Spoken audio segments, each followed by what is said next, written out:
मानी जैसे कि आप जानते हैं कराची में बारिश हुई और काफ़ी अरसे के बाद लोगों को काफ़ी इंतज़ार था। यहाँ तो बोरिंग वगैरह होती है घरों के अंदर, लेकिन एक साइड से हम पूछते हैं कैसा लगा इनको कल का मौसम और आज क्या हाल है। अस्सलाम वालेकुम, कैसे हैं जी? वालेकुम सलाम, बिल्कुल ठीक ठाक। कल बारिश हुई और कोई आपको ऐसा लगा किसी दोस्त आपको कोई मुश्किलात में फंसे क्या? मेरे दोस्त के लिए मैं खुद ही मुश्किलात से था। मेरी बेटी स्कूल गई हुई थी और तकरीबन ये स्कूल 3 बजे वैन ड्राइवर का फ़ोन आया कि we are stuck in near दारुल फेयर। तो मैंने गाड़ी वहाँ आगे खड़ी की है सिग्नल पे, यहाँ से 1 किलोमीटर पैदल, और बीच में ऐसे लग रहा था कि पानी नदी की तरह आ रहा है और मैं बिल्कुल लिटरली वेस्ट तक अपनी मेरे पानी था।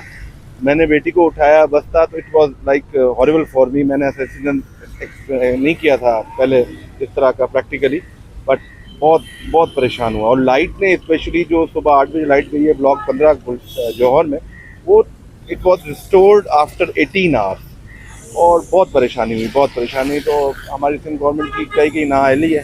बारिश ज़्यादा हो गई मानते हैं, मगर जो सफाई अभी करनी है वो पहले कर लें भाई, कोई इक़दाम कर लें, कोई हमें फोरकास्ट दे दें। स्कूलों ने भी पहले छुट्टी नहीं दी, तो it was really difficult for us. तो आप चाहते हैं कि हुकूमत पहले से एडवाइस किया करें? एडवाइस ये करेंगे कि काम कर रही है हुकूमत, गवर्नमेंट, ऐसी बात नहीं है।